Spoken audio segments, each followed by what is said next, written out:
Hey there everybody, I'm Jeff Peek, El Abogado Güero with Peek and Tolan, and today we're just going to share some news that just came out with you with respect to immigration law that may affect you or may not, may affect somebody you know. A couple things that happened.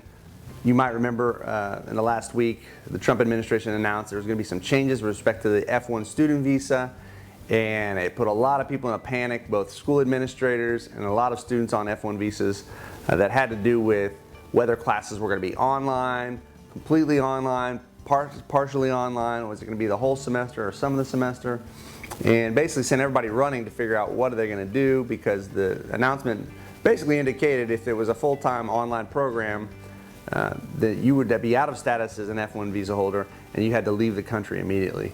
Well, that was a big scare because many schools still haven't even decided if they're going to be online or not. And a lot of students had no idea what to do, and it was just a mass panic in that world for student visas. Well, great news.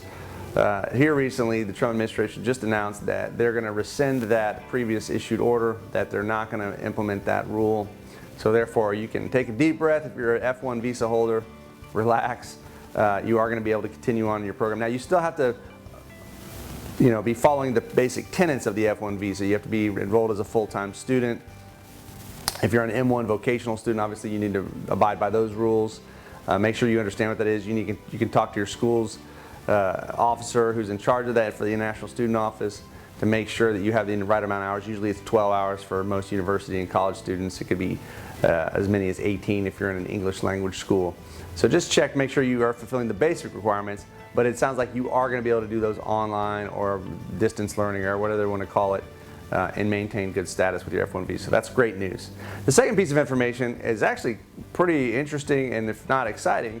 In a speech recently, President Trump announced that he wants to extend the DACA program and provide a pathway to citizenship. Now, it remains to be seen if he has the authority to do that, but it kind of be interesting to see who would oppose him. Obviously, if he wanted to announce a pathway to residency or citizenship through executive action, I can't imagine the Democrats would want to file lawsuits to stop it.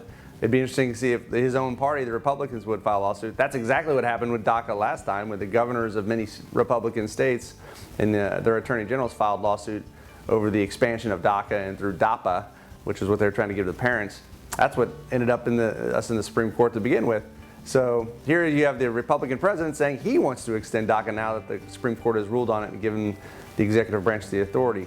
So it'd be very interesting what his announcement is. He hasn't made it completely clear yet what it's going to be, but he is talking a big game about potentially extending DACA in providing this pathway to residency and citizenship. So I don't know exactly what that will be, but I would advise anybody who is either renewing DACA or is eligible for DACA to continue renewing your DACA. If you are a DACA initial eligibility person who never filed, definitely get your application ready to go, get ready to file, if not file it already.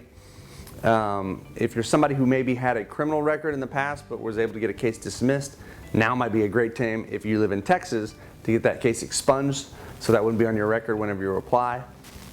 We certainly can help you with any of those questions. Certainly you want to just discuss your eligibility with the lawyer, make sure there's no problem areas for you, and be paying attention to these news updates that we're going to be giving in the weeks to come, because it is a matter of time he's going to make this announcement. He just talked about this the other day in the Rose Garden. And this is the second time he's mentioned that he wants to do this. So it's pretty interesting and pretty exciting for anybody who is a dreamer or a DACA holder at the moment to see what may happen between now and the election year.